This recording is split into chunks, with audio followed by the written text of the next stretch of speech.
올해도 우리 교회에서 6월 말에 캄보디아 선교여행을 준비하고 있는데 2008년도 우리가 그때는 말레이시아 쪽에 선교를 집중할 때였었죠. 그 말레이시아 선교여행 갔을 때입니다. 여러분 보신 것처럼 작은 보트를 타고 한 1시간 가까이 이렇게 물을 거슬러 올라가는데 누구의 입에서부터인지 자연스럽게 찬양이 흘러나왔습니다. 주 하나님 지으신 모든 세계 내 마음속에 그리워볼 때, 저 보트에 같이 탔던 뿐만이 아니라 옆에 다른 보트에 탔던 분들 다 함께 찬양을 불렀습니다. 사람들의 때가 아직 묻지 않은 태고의 자연의 모습, 하나님이 처음 지으신 것 같은 그런 아름다운 자연을 바라볼 때 저절로 찬양이 흘러나오지 않을 수 없었습니다. 우리가 오늘 본문을 보면은 이 시편 8편 다윗의 시 이런 제목이 붙어 있는데 다윗도 똑같았습니다. 하나님이 지으신 아름다운 자연을 바라볼 때 가만히 있을 수 없었습니다. 그래서 그는 노래합니다. 1절 보면 여호와 우리 주여 주의 이름이 온 땅에 어찌 그리 아름다운지요 주의 영광이 하늘을 덮었나이다. 시작에서도 그렇게 찬양하고 있지만 여러분 마지막 절 똑같은 찬양을 하고 있습니다. 여호와 우리 주여 주의 이름이 온 땅에 어찌 그리 아름다운지요. 같은 찬양으로 시작해서 같은 찬양으로 마감을 하고 있습니다. 또 3절은 뭐라고 노래합니까? 주의 손가락으로 만드신 주의 하늘과 주께서 베풀어 두신 달과 별들 내가 보오니 이렇게 말하고 있습니다. 다윗이 지금 저 대지를 바라보았습니다. 그리고 밤이 되어 밤 하늘을 우러러 보았습니다. 그리고 외쳤습니다. 어찌 그리 아름다운지요. 너무나 아름다워서 말로 형용할 수 없다는 것입니다. 그런데 우리가 오늘 본문을 좀 자세히 보면은 이 다윗의 감탄은 좀 더 다른 차원을 보여주고 있는 것을 알게 됩니다. 이런 아름다운 절경을 보면 감탄하는 것 당연한 겁니다. 그런데 다윗은 감탄에 그치지 아니하고 그 자연의 아름다움, 그 너머에 있는 무엇인가를 더 보고 있습니다. 그게 무엇이냐? 1절이면 주의 이름과 주의 영광 이렇게 얘기하고 있습니다. 눈에 보이는 자연만 본 것이 아니라 그 자연 뒤에 있는 하나님의 이름과 하나님의 영광을 보았던 것입니다. 다시 말해서 그 찬란한 아름다움 속에서 하나님의 솜씨, 하나님의 흔적을 본 것입니다. 거기에서 보다 깊은 아름다움, 한 차원 더 높은 아름다움, 진정한 아름다움을 만끽하고 있는 것입니다. 우리 교회가 코로나19 바로 직전에 유럽의 종교개혁지 성지순례를 다녀왔지 않습니까? 그때 코스 중에 하나가 로마였습니다. 로마에 가면 꼭 가는 곳, 바티칸 안에 있는 성 시스티나 성당입니다. 이 시스티나 성당에 가면은 그 미켈란젤로의 유명한 천지창조, 이런 그림 하나를 가리키는 게 아닙니다. 저 천장 전체가 천지창조라는 제목으로 완전히 그림으로 뒤덮여 있습니다. 그런데 재미있는 것은 정말 위대한 작품인데 로마에 갔다면 저기 안 들리는 사람이 없습니다. 저도 개인적으로 갔을 때 몇 시간을 기다려서 저길 들어갔어요. 여름에 7월 그 뜨거운데. 그런데 재미있는 것은 저 위대한 작품에는 미켈란젤로가 사인을 남기지 않았다고 한 것입니다. 보통 화가들은 작품을 마무리한 다음에 거기에다가 자기의 사인을 남기는 것이 관례였습니다. 미켈란젤로 당연히 그렇게 했습니다. 정말 열과 성을 다해서 천지창조 저 작품을 만들었습니다. 아무도 들어오지 못하게 문을 꼭 걸어 잠그고 몇 달 동안 이 한 작품에 매달렸습니다. 그래서 마침내 불후의 명작 천지창조를 완성하게 된 것입니다. 너무나 마음이 흡족했습니다. 흡족한 마음을 가지고 거기에 그 그림에 사인을 한 다음에 성당을 나서는 순간 자기 앞에 펼쳐진 눈부신 햇살과 푸른 대자연의 아름다움에 그만 넋을 잃고 말았습니다. 그 어떤 화가도 그려낼 수 없는 그 대자연의 아름다움에 넋을 잃고 있는 동안 미켈란젤로 머리를 치는 사실이 있었습니다. 그게 무엇이냐? 하나님은 이렇게 아름다운 자연을 창조하시고도 그 어디에도 사인을 남기지 아니하셨는데 나는 기껏 작은 저 벽화 하나 그려놓고 나를 자랑하기 위해 거기에 사인을 해놓다니.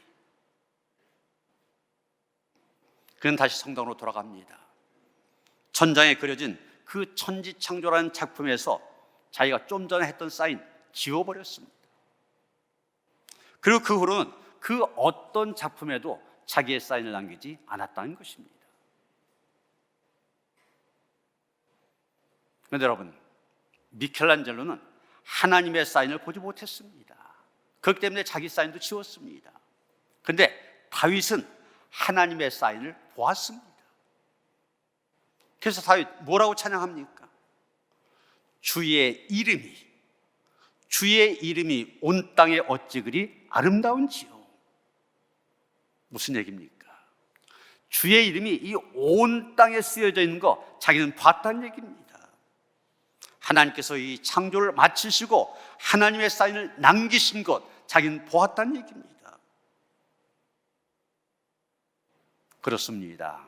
대부분의 사람들이 대자연을 보면서 그 자연의 아름다움에 취하여 감탄합니다. 대단하다, 대단하다. 그러면서 그 안에 써 있는 하나님의 이름을 보지 못합니다. 그 속에 담겨져 있는 하나님의 영광도 보지 못합니다. 왜 그렇습니까? 눈이 감겨져 있기 때문에 그렇습니다. 마음의 눈이 감겨져 있고 영안이 감겨져 있다 보니까 보지 못한 것입니다. 그러나 은혜 받은 사람, 성령 충만한 사람은 마음의 눈이 열리고 영안이 열려지기 때문에 이것을 볼 수 있게 되는 것입니다. 1962년은 미국과 소련, 지금 러시아를 옛날에 공산정권일 때 소련 그랬지 않습니까? 이 미국과 소련, 세계 초강대국 두 나라가 아주 치열하게 우주 경쟁을 벌이고 있을 때였습니다. 그 당시 소련이 미국보다 한 발 앞서서 2월 20일 가가린 소령을 태운 유인 우주선을 발사하였습니다. 그래서 이 유리 가가린, 인류 최초의 우주인이 된 사람입니다.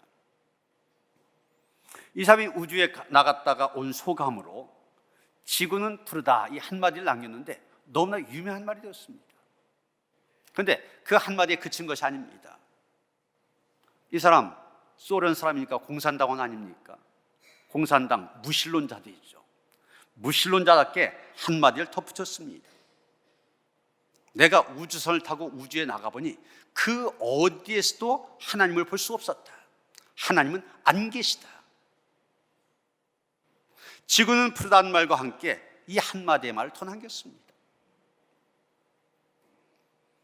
그런데 5개월 후 7월 10일 미국 최초의 우주인인 글렌 중령 역시 우주여행을 다녀왔습니다.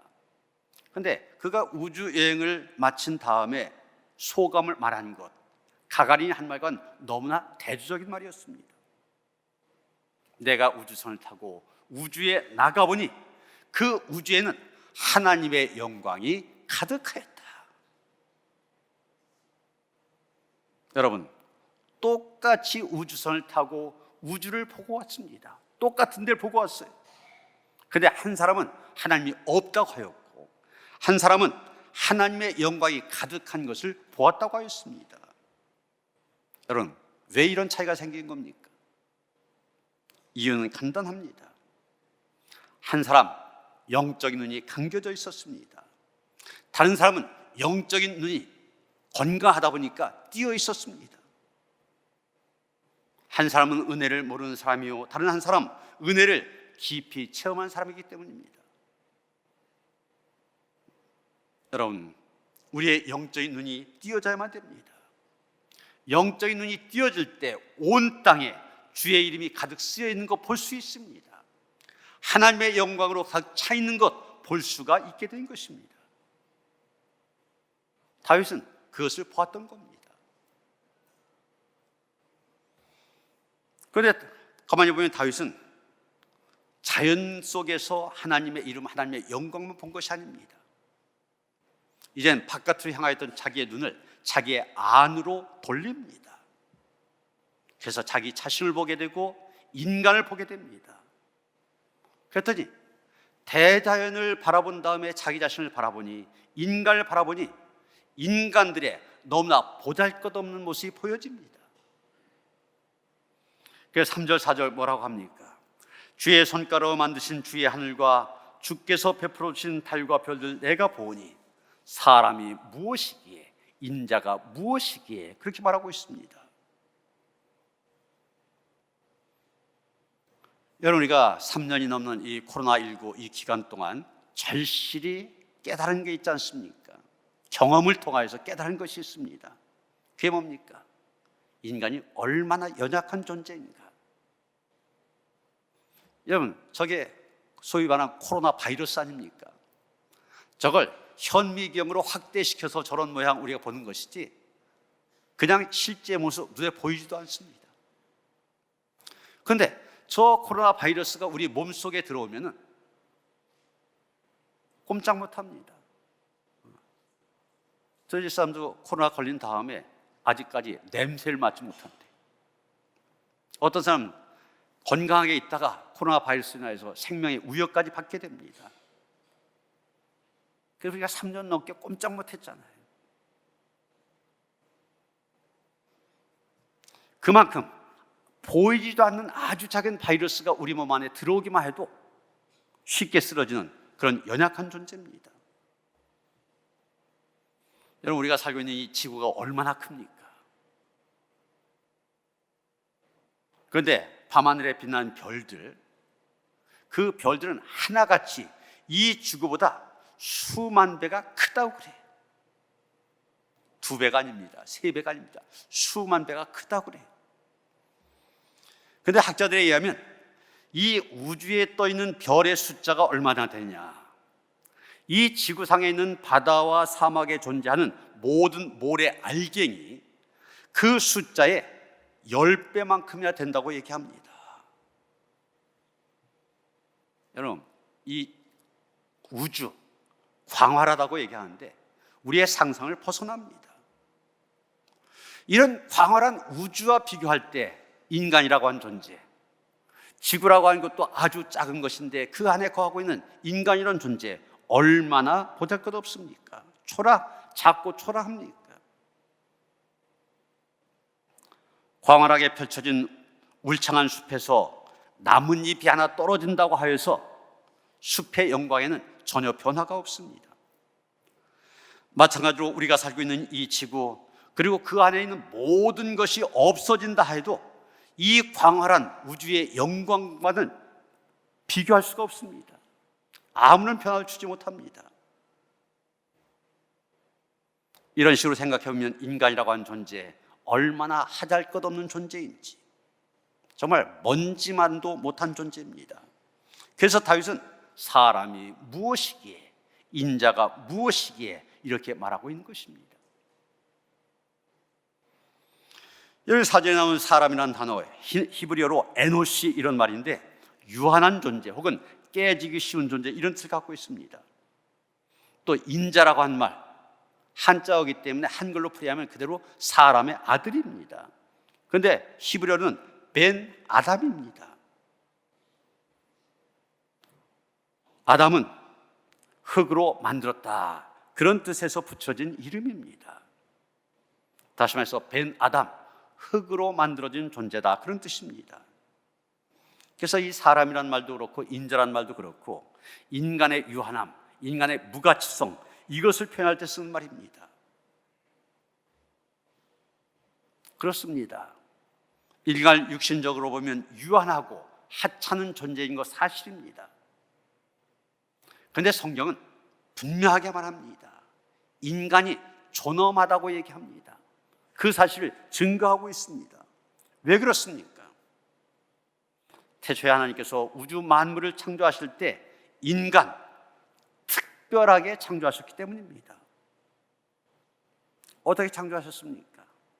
하나님의 형상대로 지으셨다고 그랬어요. 가장 탁월한 만물의 영장으로 창조하셨습니다.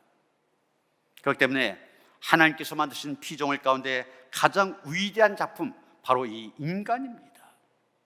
하나님의 걸작품 중에 걸작품, 바로 인간이다 말할 수 있는 것입니다.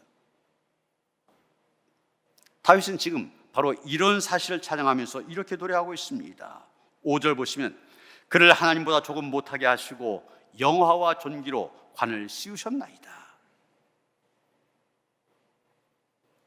하나님보다는 조금 못하지만 대자연의 아름다움보다 더 아름답다는 얘기입니다. 미인대회가 많이 있는데 미인대회가 열리면 수많은 미인들이 참가합니다. 그중에 가장 아름다운 사람, 미스 코리아 진, 선미 그러지 않습니까? 미스 코리아 진 그러면 가장 아름다운 여인 이렇게 됩니다. 그 사람에게 보시는 것처럼 관을 씌워주잖아요. 관을 씌워준다는 얘기는 가장 아름다운 사람이다, 그런 뜻입니다. 다윗은 저 대지와 저 하늘의 찬란한 아름다운 가운데 인간이 가장 빼어나게 아름답다는 사실을 보았습니다. 하나님께서 인간에게 존귀와 영화의 관을 만들어 씌워주셨다는 사실 본 것입니다. 정말 인간이 가장 아름답다고 하는 사실을 보고 있는 것입니다. 시인 류시화와 박노해가 함께 지은 시 가운데 사람이 꽃보다 아름다워, 이런 제목의 시가 있습니다. 가수 안치환이라는 사람이 이 시를 노래로 만들어서 우리가 더 잘 알려진 그런 시입니다. 그 내용 한가운데 이런 대목이 있습니다. 누가 뭐래도 사람이 꽃보다 아름다워. 이 모든 외로움 이겨낸 바로 그 사람. 누가 뭐래도 그댄 꽃보다 아름다워. 노래의 온기를 품고 사는 바로 그대, 바로 당신, 바로 우리. 이 사람이 노래한 것처럼 인간 정말 아름다운 존재입니다. 아무리 꽃들이 아름답다고 해도 인간보다 더 아름다울 수는 없는 것입니다. 다윗, 바로 이런 인간의 아름다움을 볼 줄 아는 눈을 뜨고 있었던 것입니다. 요즘엔 교제폭력이니 교제살인이니 옛날에는 들어보지 못하던 그런 말들이 요즘에 나오고 있습니다. 지난주만 해도 연인 혹은 동거인에게 3명의 여성이 연달아 참혹한 죽음을 맞이하였습니다. 죽은 이유 다른 거 아닙니다. 자신을 때린 연인 혹은 동거인, 경찰에 신고했다, 아니면 헤어지자고 했다, 이게 이유입니다. 엊그제도 서울시흥의 한 상가 지하주차장에서 30대 남자가 연인 사이였던 여인을 살해한 혐의로 구속되었습니다. 구속되었다는 그런 기사를 봤어요. 사귀다가 무슨 다툼이 있어갖고서 살짝 이렇게 폭행을 했는데 여자가 경찰서에 신고했습니다. 그래서 경찰에 조사받고 나오는 길에 살해한 거예요. 자신을 신고한 거 기분 나쁘다는 겁니다.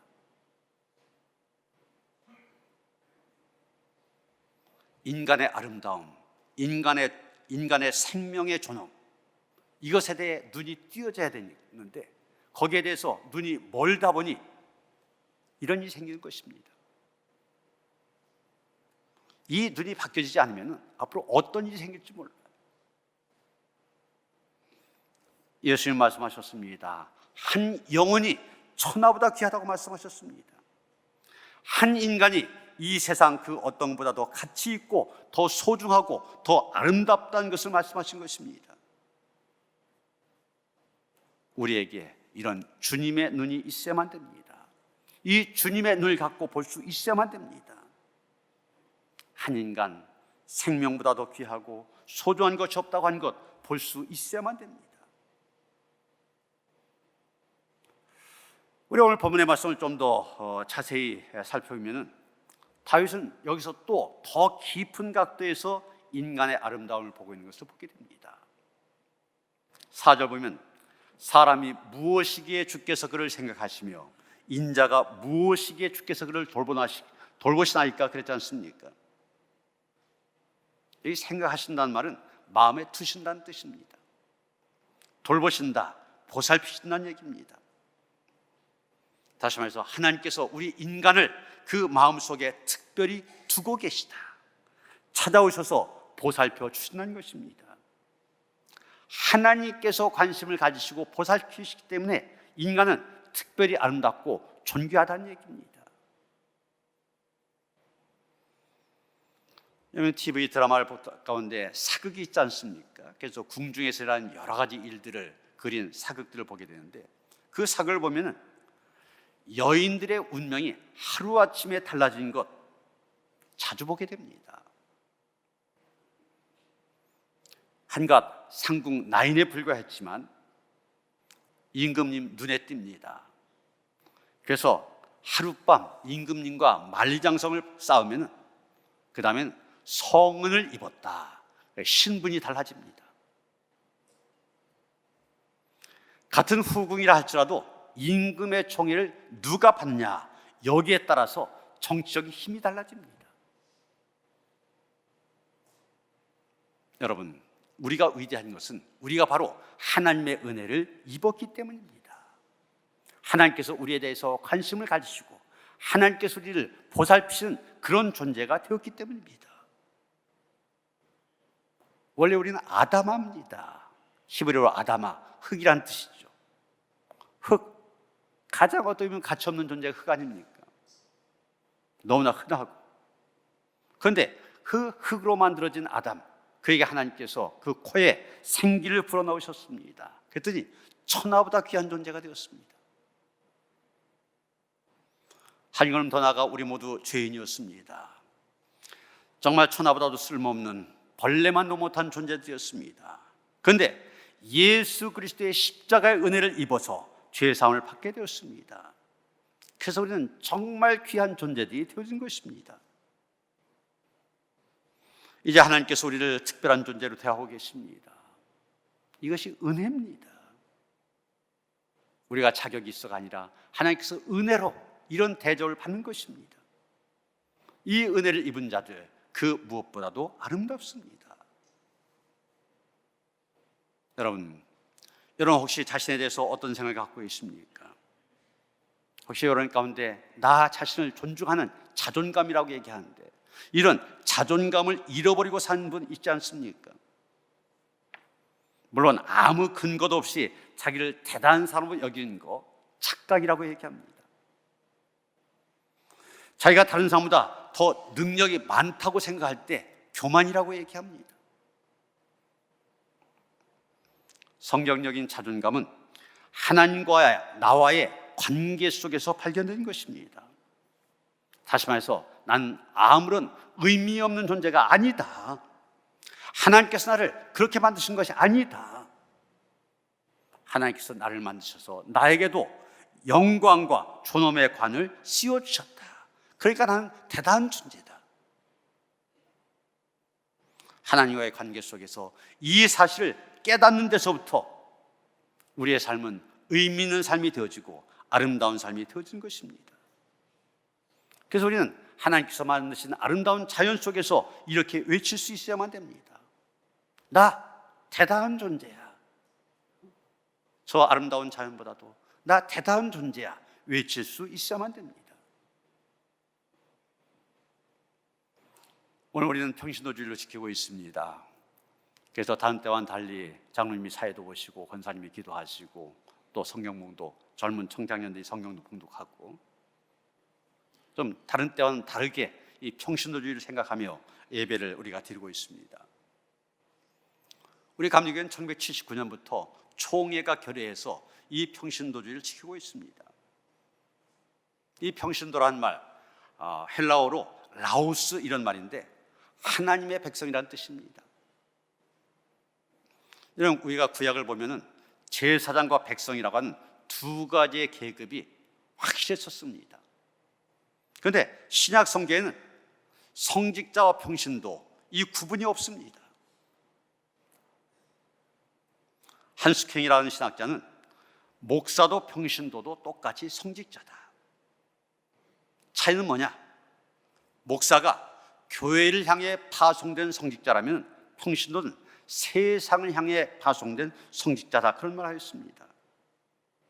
성직, 거룩한 직분이라는 뜻이잖아요. 교회 안에서 목사하는 일뿐만이 아니라 여러분이 세상에서 하는 일도 성직, 거룩한 일이다, 그런 얘기입니다. 이런 평신도가 왜 중요합니까? 사실 목사들은 어떻게 보면 교회 안에서 그저 교인들만 상대하면서 좁은 세상을 살아가고 있습니다. 그런데 평신도는 광범위한 삶의 현장에서 다양한 직종을 갖고 일하고 많은 사람을 만나게 됩니다. 바로 평신도들의 이 풍성한 경험이 교회의 중요한 자산이 되어집니다. 우리가 초대교회를 보면은 이 사도들의 역할 컸지만 평신도들의 역할도 얼마 컸는지 모릅니다. 초대교회가 부흥하게 되니 이 사도들만 갖고는 감당할 수가 없습니다. 그래서 평신도 사역자들을 세우게 됩니다.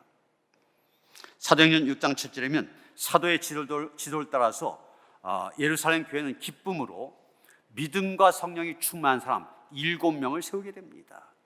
소위 7집사. 바로 이대 성김과 헌신을 통하여 초대교회 든든히 세워져 갔던 것입니다. 헨드리 크레머라는 신학자는 평신도를 가리켜서 동결된 재산, 이런 표현을 썼습니다. 얼려 있다고 하는 것이죠. 얼려 있는 건 어떻게 해야 됩니까? 녹여야 되잖아요. 얼어붙어 있는 평신도를 따뜻하게 녹여서 활용해야 된다. 그렇지 않으면 그 안에 얼마나 많은 자산이 있든 없든 간에 상관없이 다 무용지물이 되고 만다. 그러면서 평신도의 각성을 촉구하였습니다. 1974년 로잔이라고 하는 곳에서 세계 교회 대회가 열렸었는데 그때 사업가면서도 평신도 사역자였던 포드 메디슨이라고 하는 사람이 있었는데 이 사람은 무슨 얘기를 하냐면 평신도 그리스도인이야말로 잠자는 거인이다. 그래서 세계 복음화를 위해서는 반드시 이 잠들어 있는 거인을 깨워야 된다, 이런 말을 하였습니다. 사람 누구든지 성공의 광산을 갖고 태어난다고 얘기합니다. 우리 안에 이 성공의 광산이 있는데 광산 그대로 두면 아무 소용이 없습니다. 금광이면 금을 채굴해야 됩니다. 탄광이면 석탄을 채굴해야만 됩니다. 마찬가지로 우리 안에 있는 이 성공의 광산에서 재능과 끼를 개발할 때 성공할 수 있게 된다는 겁니다. 이런 벼룩이라고 하는 건 굉장히 조그맣지 않습니까? 이런 보는 것처럼 손가락에 붙어있는 벼룩 굉장히 조그만 겁니다. 보통 한 2mm에서 4mm 정도 된다고 그래요. 근데 이 벼룩이 높이 뛰기의 선수입니다. 자기 몸 길이보다 무려 50배나 100배나 높은 200mm까지 높이 뛰기를 할 수 있다는 거예요. 하찮은 벼룩이지만 이들이 갖고 있는 점프의 능력, 누가도 비교할 수 없는 그들만의 자랑거리입니다. 마찬가지로 우리 안에 있는 끼와 재능을 찾아낸 것, 이 성공의 광산에서 이것을 채굴한 것, 바로 벼룩 같은 점프 능력을 발휘할 수 있는 출발점이 되어지는 것입니다. 미국의 초대 대통령 조지 워싱턴, 대통령이 되기 전에 한때 측량 기사로 일했다고 그래요. 서머셋 몸이라고 하는 소설가, 원래는 의학을 전공했답니다. 결국은 작가가 되어서야 자기의 인생의 꽃을 피울 수 있었습니다. 초대교회의 위대한 복음 전도자였던 베드로, 이전에 그물을 깃고 물고기를 잡아 생업을 이어가던 어부 출신이었습니다. 이랬던 사람들, 자기만의 재능과 잠재력을 찾았을 때 그들은 위대한 인생을 살 수 있었습니다. 그런데 많은 사람들이 내 안에 잠들어 있는 거인을 흔들어서 깨울 생각을 하지 않습니다. 그저 성공한 다른 사람들 부러워나 합니다. 자기의 재능 없음을 한탄하며 살아갑니다. 그러나 내 안에 숨어있는 잠자는 거인의 존재 깨닫기만 된다면 내 손에 쥐어져 있는 떡이 다른 사람의 손에 쥐어져 있는 떡보다 더 특별하고 맛있다는 사실 알게 되는 것입니다. 프랑스의 가난한 화가 밀레 50달러를 지불하여서 물감과 붓 한 자루를 샀습니다. 그리고 25센트를 주고 구입한 1야드짜리 화판, 그 화판 위에다 자신의 꿈과 비전을 그려냈습니다. 그래서 탄생한 제목이 안젤루스. 원 제목이 안젤루스인데 우리는 흔히 밀레 만종 이렇게 잘 알고 있죠. 저 그림이 나왔습니다. 들어간 것은 50달러와 25센트. 그런데 거기에 그려진 이 그림 무려 10만 5천 달러에 팔렸다는 것입니다. 사랑하는 성도 여러분, 우리의 눈이 열려져야만 됩니다. 우리가 살고 있는 이 세상을 바라볼 수 있어야만 됩니다. 그 안에 쓰여져 있는 하나님의 이름을 볼 수 있어야 되고 그 안에 가득 찬 하나님의 영광을 볼 수 있어야만 됩니다. 뿐만 아니라 그 눈으로 자기 자신을 제대로 볼 수 있어야만 됩니다. 우리 안에 있는 하나님의 존귀한 모습, 그것을 보고 하나님의 걸작품으로 살아갈 수 있어야만 됩니다. 여호와 우리 주여, 주의 이름이 온 땅에 어찌 그리 아름다운지요. 우리의 입술로뿐만이 아니라 온 삶을 통하여 이 하나님을 찬양하며 살아가는 그런 성도들 되어지기를 주님의 이름으로 축원합니다. 하나님께서 우리를 하나님의 걸작품으로 지으셨습니다. 우리의 눈이 열려져서 잘 보게 하여 주시옵소서. 세상 속에서 하나님의 솜씨, 하나님의 이름, 하나님의 영광을 보는 데 그치지 않게 하시고 그보다 더 존귀한 존재로 우리를 지으셨음을 깨닫게 하시고 그에 합당한 삶을 살아감으로 인하여서 하나님께 영광이 되어지는 우리 모두가 되게 하여 주시옵소서. 예수 그리스도의 이름 받들어 기도하여 싸움나이다. 아멘.